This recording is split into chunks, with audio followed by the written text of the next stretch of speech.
Look at this mess. My goodness. Okay, I'm going to do demonstrations on each and every one of these things. I had Courtney Wang ask me about securing posts to the Refit. I had Roy Basave ask me about conductors. I think Courtney also asked about putting conductors into the Refit. So I'm going to go ahead and do a demonstration on that, as well as a demonstration on PETG window replacements for the Refit and fiber optics. So here we go. Okay, this is Lance's Refit base, by the way, right here. This is the bottom of his ship. See the pretty pearl? See how I've got it taped off there? All right, this is 14 conductors. This is telephone wire or data cable. You can get the telephone wire cheap for about $1 a foot at local electronic supply houses or anywhere where you buy conductors or wire or what have you. Anyway, you can find this stuff cheap. These are 14 conductors. This gives you 15 circuits and 1 ground. Or 13 circuits and 1 ground. My bad, sorry. At any rate, 1 common ground should work most of the time, except in some instances where you get a feedback on blinkers and flashers, etc. I'll get to that at another point. At any rate, as you can see how I've got this wired together so that it makes a nice cone shape with 1 wire sticking through. Now I'm going to push all these conductors through this brass tube into the bottom of the ship.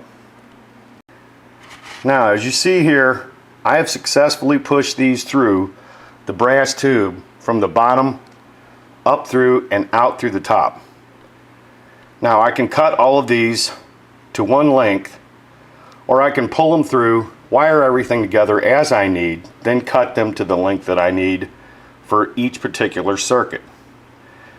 So I've got more than enough conductors for several circuits throughout the ship, all the way into and including the pylons and the nacelles, beauty lights, flashers, etc.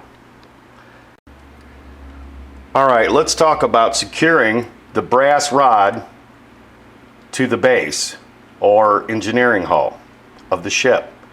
What I did was I took the drill bit, roughly the same exact size as the diameter of the brass, made sure that I had a good tight fit with the brass so as to not drill too much out and wallow it all out.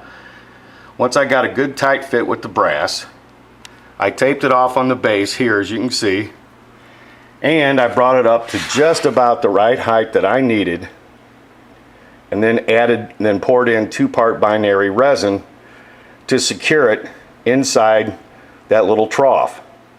Now there was a little overflow, but that's not going to hurt anything and it's not going to be too much weight, so don't worry about that. Also, I got rid of the little post hole back here where part of the original base sits. I never use the original base ever, so I always fill this in and recut the grid line. I'm going to have to do the same thing on Scott's Dreadnought. Alright, now there's a part that goes here that has a little bitty pinhole in it that needs a little blinker. Now I'm going to be watching The Wrath of Khan again today just to get my timing down, double check what I've already got, do some screenshots frame by frame, check my timing, make sure I'm good to go. I've got a circuit from my friend John that I'm going to include with this build-up. Now he's went through and he's timed everything exactly. 2 different flashers running off of 2 555 timers that are supposed to be exactly in sync with what you see on the screen. So I'm going to publish that or show you how to find that link. At any rate, before I do any Aztecing to the bottom of this or add any more detail, first of all I need to come through here with a fiber optic, and I need to come through here with a fiber optic. Now these little 3mm pre-wired LEDs are pre-wired for 12 volts, but even with 9 volts running through them, they're more than sufficiently bright enough. You don't have to blind somebody looking at the ship to make it look good, trust me. Now, I bought a couple of these. These are called illuminators, and they're really nothing more than pre-wired LEDs with some heat shrink tube wrapped around them to isolate them from the rest of the lighting circuits. For instance, you might want to use these for main lighting and use these for blinkies, where you want the flasher to only flash in the indicated spots here and here. Now, as you can see, there are several different sizes, virtually any size that you might think that you need, of fiber optics available online, from very, very, very thin and fine to relatively thick. Now, I use this for the 3 main lights on the forward leading edge of the primary hull of the original series 22-inch Enterprise. So that's why the thickness there. The fiber optics are used to easily transmit light from one place to another and to isolate light from other areas where you don't want them. These are the PETG windows that I came up with. I came up with them because, well, I had to. Necessity is the mother of invention. My cat found the other brass etch part for Lance's ship and decided it would be a fun toy to play with, so she mangled it. So I only had one brass etch piece left, and I didn't want to wait and buy the chemicals and spend the money and etch some more, so I decided to come up with a solution. So what I did is I used the original brass etch pattern that was left, taped it onto a back of PETG. Now I will go over that, cut out the masking tape, keep the little squares where I want the windows, opaque it, hit it with gray, then a couple of coats of flat white, just like the one next to it. Now obviously the one next to it, I need to clean up a couple of the windows slightly, retape them, and hit it with another base coat. No problem, easy peasy, anybody can do it. Now, what you do with these is you take your original windows, hold them or tape them into place, then align the PETG to the original windows, super glue or use binary epoxy, whatever works best for you. Maybe trim this down a little bit. Epoxy everything in place, glue everything in place, make sure you got it exactly where you want it. Let it dry and fully cure, then come back over where you've trimmed it down and sand and smooth and shape it right into the contour of the ship by sanding right around the area where it needs to blend with the ship. Then you take this section off and you shoot it with your base coat or your finish coat. So there you go. We'll see how these look when they're attached to Lance's ship. And I'm sure they're going to look good because I'm not going to make a video of it until they look good. Alright, what you see here is a piece of 3/8 inch brass tube. As you can see, I've sanded down the length of it with 600 grit sandpaper.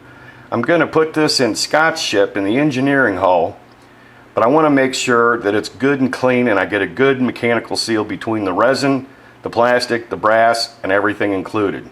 This is where I'm going to be running the brass, or running the electronics up through, just like Lance's ship. Well, I've got Lance's engineering hull just about where I want it for now, but I am going to go over, tape off a couple of places, and reshoot the pearl and make it look really, really, really good. I also want to drill some larger holes up here to add beauty lights into the neck and torpedo deck. Additionally, I'm going to use these 2 wires and I'm going to pull 4 wires through because I'm going to have 3 circuits inside each nacelle. 1 flashy blinky, a couple of beauty lights, and the main super bright blue LEDs for the warp field indicator nacelle details. I've also got to run fiber optics up through here and make a couple of last minute finishing touches before I start assembly. This is the lower primary hull for Lance's refit that I'm getting ready to stuff full of electronics and fiber optics. And I wanted to show a couple things here. This is where I filled in those 2 little holes where the original base set Each one of these LEDs is going to run a series of windows, but I'm going to have some additional lighting as well. I'm also, some of the windows that have to come through the bottom, I want to make sure that they get fully lit, so I'm going to run fiber optic tips right up to the LED in a couple of places on each one of these window sets. Back here I'm going to run 2 orange LEDs per side for the impulse deck, which is going to run on a separate circuit.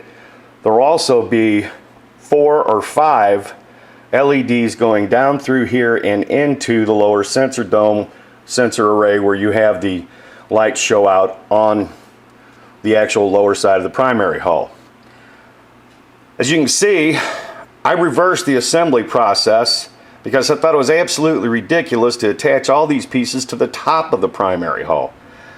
So what I did here, if you can see, I took the whole assembly and put it together, upper and lower primary hull, all of these separate pieces. Then I made sure I pulled the pieces up as close to each other as possible, and I glued black styrene strips so that they would be meshed in as perfectly as possible. Now I'm going to maintain all the detail on the outside of this, and I'll show you how I do that in a later movie. Okay, come on, focus. Come on, baby, you can do it. There we go. All right, as you can see, yet again, I'm getting ready to do some assembly, but I wanted to double check a couple of things and start running fiber optics and circuits into the nacelles. As you can see here, I've run fiber optics right out the tip of this end of the nacelle. This is an inner nacelle piece for the port nacelle. Now all I have to do is run my electronics, my fiber optics, finish up the nacelle. At the end, I can just snip that off with a set of toenail clippers, diagonal cutters, fingernail clippers, what have you. So that's already in place. They're also in place here. As you can see, I've been testing the thruster lights and the light for the little blinky that goes on top of the nacelle. Now I'm going to separate all these. I've got them taped together right now just to test. I'm going to separate all these because this will be 2 different circuits. The thruster circuit, the blinky circuit, the beauty light circuit, and the main circuit. Okay, I've went over both inner nacelle detail pieces with 600 grit wet dry sandpaper. I'm pretty happy with them, but I'm going to go ahead and go over them one more time. At any rate, that's what the inside of the nacelle is going to look like when all the electronics are run. You'll have thrusters, blinkers, beauty lights, and warp field effect lighting.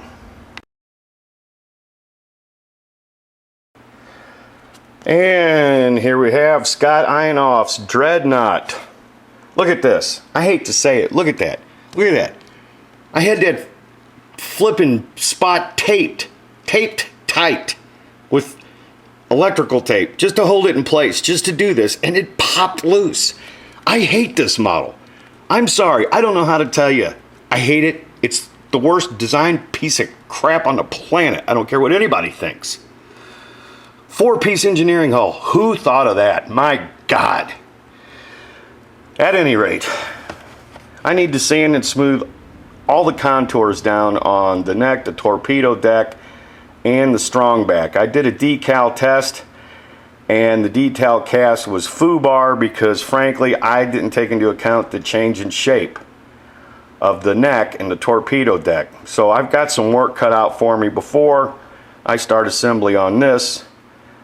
But I did want to show that for the most part I've got it all the base coat on it. I've got it all purled up. I'm going to do the same thing to the windows on this that I did with Lance's Refit. And I'm going to clean the pylons up. I've got them taped together right now.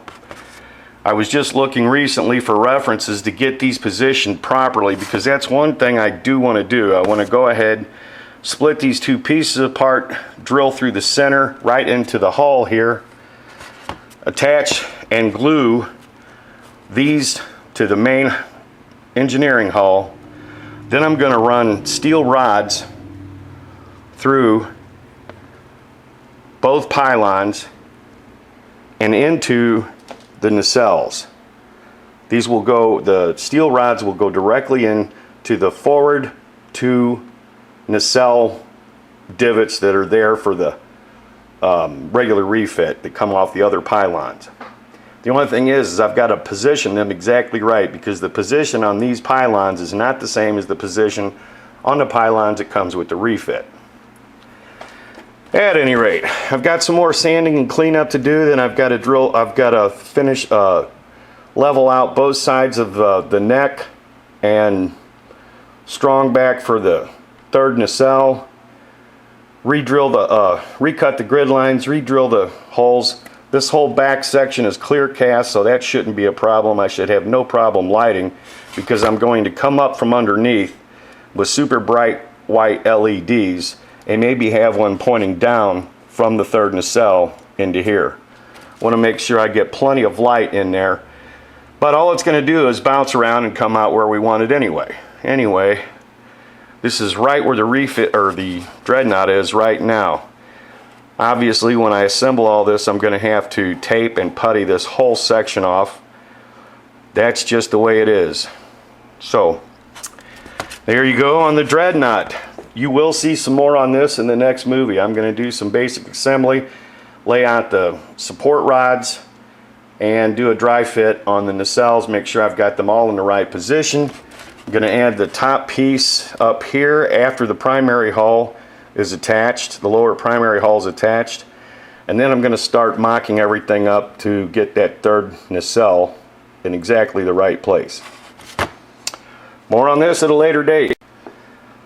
I did get a little bit of work done on John's refit the other day. I've got a really good gloss white base coat on the both sides of the neck. I've got the base coat and the first coat of pearl on the engineering hull. So that's where I'm at with that. I've got a complete nose section, sensor dish array all done here, and I've got one done for the dreadnought, so I'm a step ahead of things, but I got to get more done on Lance's ship. Look what I've got here. Woo-hoo! Custom made 1/6 scale Captain Kirk. This is made, or these sets were made, by my new friend and client, Schubert Tam. Look at the professional packaging on that. Is that beautiful or what?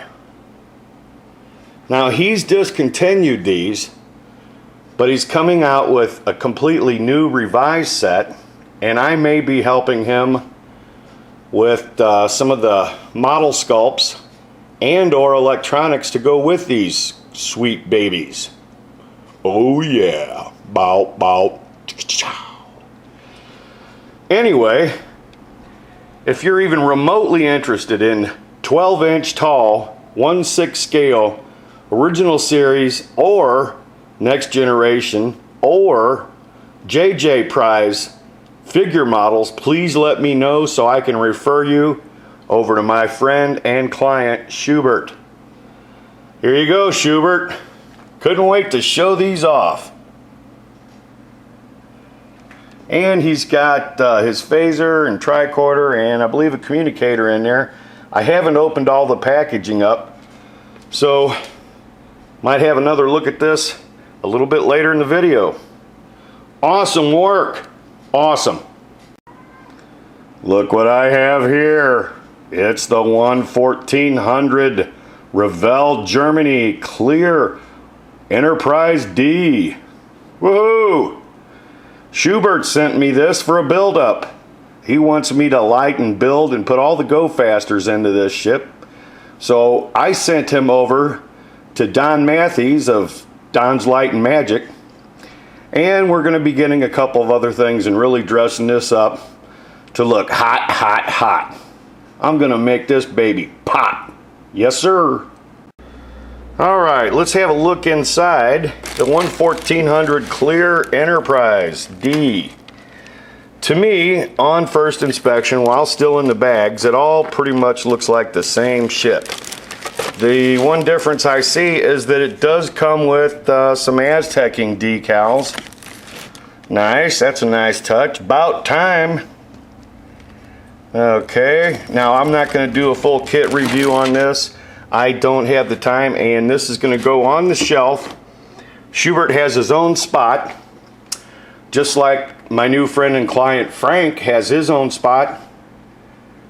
Lance has his own spot. Jack has his own spot. Mark has his own spot. So I've really had to do a lot of cleaning in the garage to straighten and organize everything, because I got all these people needing all this work done, and I got to keep everything organized. So anyway, we will have a look at this in a future movie. Woohoo! Here we have the 1/650th Original Series Enterprise Tholian Web Kit. Now, I looked in this. The only thing that looks like it's any different at all is that there are a couple of little Tholians. Everything's cast in a phosphorescent green, but they did not correct the BC deck and bridge. All right, I'm not going to get into it. I'm not going to rip on poor polar lights anymore, you know. I mean, I don't have to, you know. I mean, come on. Now, it would appear, I looked at these up to the light, it would see that the new decals are enlarged versions of what came with the 1/1000 kit. So, looks like you got some Mirror Universe stuff in there and a couple of different registries. Okay, we will see this again, though I don't know when. I'm working on something a little different approach. I got to looking at this and I thought, you know, it's okay kit for the price, considering that it's pretty much the same 650 kit. I've got an idea for something cool, but I'm not going to tell you until I'm ready to show you. Whoopsie. Okay, I did want to show the little Tholian pieces. They glow in the dark as well. And you get two clear pieces. There is also a background fold out that looks like the Tholian web being spun in the background. I've got another idea for that too, but we'll check back with that another day. Okay, here's the Tholian web background fold out to go behind your model, I suppose. Again, I've got an idea for something a little more interesting, and I will show that when I get to it. There you go. Okay, here's the USS Defiant, aka Tholian Web Enterprise. Yes, the upper primary hull is on cockeyed. I just wanted to do a test real quick. This is some glow-in-the-dark paint that I picked up at Walmart for about $4 a can. And I got all of these little acrylic paints for about $3 at Walmart. Now let's see if the black light has any effect with the ambient light that we've got going right now. Now, you get some of the effect mostly on the green. And that looks really cool underneath the black light. So this is the color I'm going to use for the Tholian web. And here's the Enterprise. Now that shows up really nice under a black light. So, thinking about making a case up for this and using a black light and the glow-in-the-dark paints to detail the Defiant and to create the Tholian web. This is going to be interesting as soon as I get caught up on some of my contract work. Nice. So think about this when you go to buy your kit. And here's a Tholian that I made from a cardstock model that I put out years ago. I'm going to make a couple of small corrections to this and one addition. And I'm thinking very seriously of making this into a kit. I don't know, it looks pretty good to me. I used pictures of the actual ship to make the texture and then laid the texture over the card model. And I can't even tell you where the card model come from, but anyway, there it is. A Tholian. I've got to add a piece to the front and clean up the back and do a little putty work, and that's about it. Here we see some more original series stuff that I dug out of the garage when I was looking for some parts for a friend of mine named Jim. Now, I dug these out of a box that I had totally forgotten about. These are different builds that were in various stages. They were all sitting in 1 or 2 different boxes. And I wanted to speak to them just a minute. This is one that I was working on recently, finishing up. I've got to add a thin layer of Bondo or putty around here and smooth that out. Sand the whole thing down, remask it in a couple of places, and then do a paint job on it, remove the mask, and do a light test. Now, this is a 22-inch that I started on a long time ago, and as you can see, I used sticker paper. I enlarged the decals from the 1/1000 kit up to the proper scale to be this size. Now I'm going to take and drill out all of the little square holes larger than what they should be, backfill them with Envirotex, put the stickers back down, cut all the windows out, and use these for masks so that when I go to build this, I'll have clear windows and it will look like a clear cast kit, or it will look like it was designed and built that way. This is Don Matthews' part, as is this. This is his old kit. I don't even know how long ago. I don't have his little clear part that I know of. I may, if I find it, I'll use it. If not, I'll come up with something on my own. Here are 2 separate lower sections of the 650 kit. As you can see on both of them, I've gotten rid of all the lines and filled in the 3 little divots that they had for phasers. Now, on this one, I did not do anything but sand off all the grid lines and smooth it out and prime it. I'm probably going to go ahead and make this a USS Constellation so that it looks like the Doomsday Machine ship. Without the grid lines, obviously. And I guess that's about it for that. I'm not going to go too deep into trying to make correction parts for this ship. I do have a corrected upper primary hull for this kit.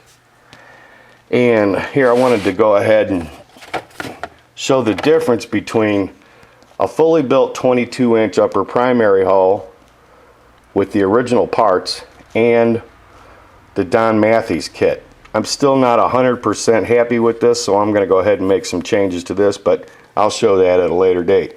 Anyway, all this stuff just came out of a box.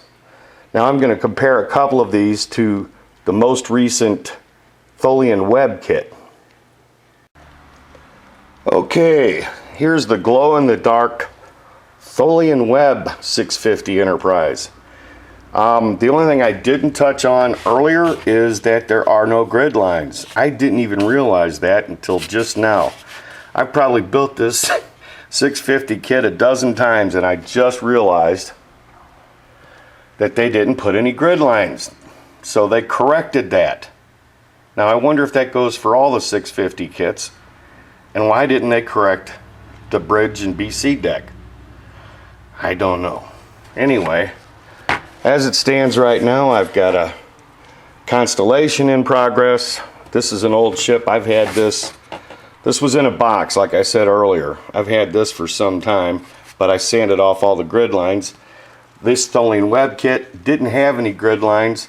I've done a couple of tests on this. This looks really good when you hit it with a black light, but it glows really well too when you saturate it with sunlight before you bring it in and put it in a dark room. I've got some glow-in-the-dark paint that I want to do a test on, and I'll show that in a little bit.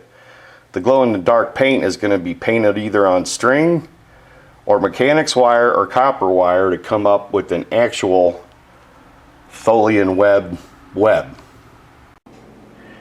This is the Mobius Models 1/32 scale Battlestar Galactica Cylon Raider. Awesome model, awesome model. I would like to see a bigger one. I know there are other ones out there. I've been wanting to buy one off of JT for quite some time, but I got so much going on right now. I got to get caught up with the work that I've already been contracted to do. So anyway, great model, highly recommend it, easy build. So far it's 99% done. I've got most of the paint work done. I want to add a little more, I don't know, weathering I guess. And I've got 3 little pieces to go on the back. Other than that, this is just about ready to display. Now, I've had this sitting in the garage for a couple of years. So, to all those guys I'm working on models for, this was already built, painted, and sitting in the box 2 years ago. So, promise, swear. Alright, now let's have a look at the Galactica. Here it is, the Mobius Models Battlestar Galactica. 1/41/05 scale, whatever oddball scale that is. At any rate, I bought this years ago. Before I even knew there was a chrome kit, I shot this with chrome, shot all the cannons with gold, and tinted the back of the clear parts with a light blue. I'm going to paint the chrome detail where they go, and the rear of the engines, the exhaust ports are all done in copper. So we will see this complete. And I'm going to show some more work on Gabriel Kerner's Battlestar Galactica Viper Mark II. Woohoo! Woohoo! Woohoo! The Mobius Models Battlestar Pegasus. I really wanted this kit. I did like the Beast, always did like the Beast. I thought the Beast was bad to the bone. Thought Michelle Forbes played a pretty fair character in there as Admiral Kane. At any rate, here it is. Now I wanted to get this model early, but I was not going to spend $60, $70, $80 for this kit. I'm sorry, no freaking way. You guys have to remember, you're talking about a couple of bucks worth of injection molded plastic that is mass produced in China. Okay, it's not even made here in America. Okay, Americans aren't getting these jobs. You know, I'm not trying to be political. I'm just saying, for all those people out of work, you know, come on. At any rate, I got this for about 48 bucks, and I think with shipping and handling I spent a little over $50, $55, $56, which I hate to do. I hate to go past that 50 mark on an injection molded model.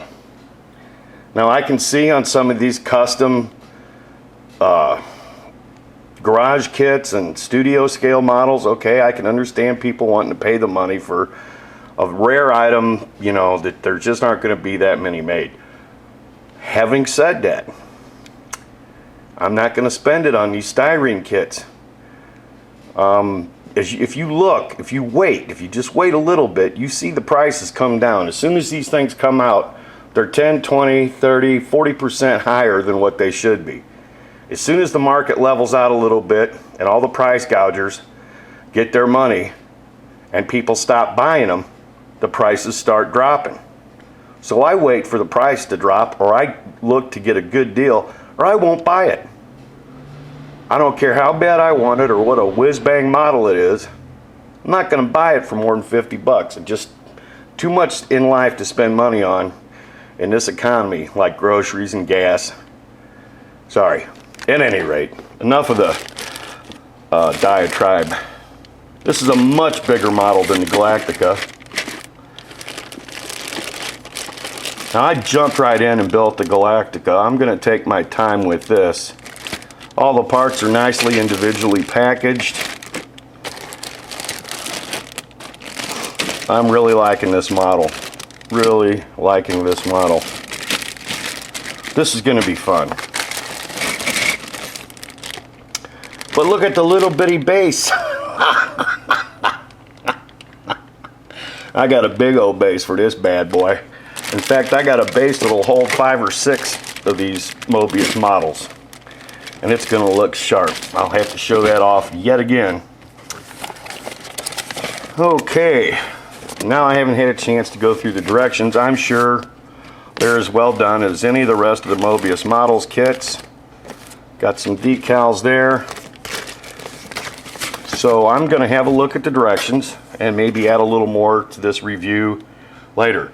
From what I can already see, I would recommend the model. I just wouldn't recommend it for 60, 70, 80 bucks. Sorry. That's just my opinion. All right then. More on this maybe later. Okay, I looked at the directions and I looked at the decals, and it looks like a pretty straightforward build. However, it is a good deal more complicated than the Galactica because of all the recessed areas. Additionally, it looks like there's going to be a lot of cleanup on some of the parts. This is just about as bad as the 1/350th Polar Lights TOS kit. Now, I'm not complaining about it. It's part of getting a good injection mold. I know that. I just think, you know, I don't know, whatever. I'm not going to get into it. Now, there's some raised panel detail, but all of it looks really big and bulky and clunky. And there doesn't seem to be enough of it, considering how many panel lines and greeblies are all over the surface of the Pegasus. So, I'm going to have to sand some of this detail down, and I'm going to add more detail after it's painted with decals, with plating decals. May come up with a set of plating decals for this, but don't look for it in the next week or two, because this is going to take a while to do and do it right. I'm definitely going to like this. I've got the original Lightwave files that built this ship in the show. A friend of mine sent them to me. I've got the texture files and the bump maps and all that. So I'm going to be taking my time with this one. I want this one to look really, really good. I want to look at all the parts again, or look at all the parts at some point, because I really want to super detail this. This deserves it.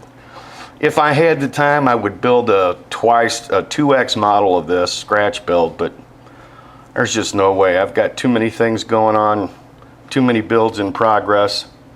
Maybe at some future date, even if, mind you, someone else decides to go ahead and beat me to the punch. I'm getting to the point where I don't care if it's been done before. I'm going to do what I'm going to do because I want to do it. All right. Well, we will see this in the future. More to come. Here are a couple other things I've been working on recently. A 1/6 scale voice activated Guardian Gate. A 1/25th scale voice activated Guardian Gate diorama model kit that will be going into production. Before I even got these into production, I got 2 contracts to do buildups on them right now. I've also got a 1/2 scale dedication plaque. Exactly 10 by 5 inches. The original was 10 by 20. So this is a 1/2 scale dedication plaque that you guys can put on your 1/350th Refit base, or 1/350th original series base, my bad. This is going to look sweet. You ought to see this all done up in gold like the big ones. Woohoo! At any rate, I will definitely be doing electronics and showing these in operation. This one, the big one, the 1/6 scale, is being built up for Schubert Tam. And my new friend Frank Denner is getting the 1/25th scale. I've also got a series of 1/25th scale human figures that I'm going to be resculpting into Starfleet figures. All I've got to do now is find a female figure for the Uhura. Anyway, this is going to be fun. Check back on this often. Keep on trekking. Whoa! Well, I got my first ever Saurian brandy bottle the other day. I've never had one. I'm going to take this and recondition the leather and dye it chili red to match what you see on the original series. And I did want to show the Luna with the first coat of chrome paint. Now, I'm going to have to go over this lightly with some really fine sandpaper, and I'm going to shoot it again because I had a couple of spots. This metallic paint, as most of you know, to get it right, it takes a little work. Anyway, there's the Luna. I believe that's 1/44 scale. And we'll see some more on this another day, and we'll check back on the Sorry and Brandy decanter. Woohoo!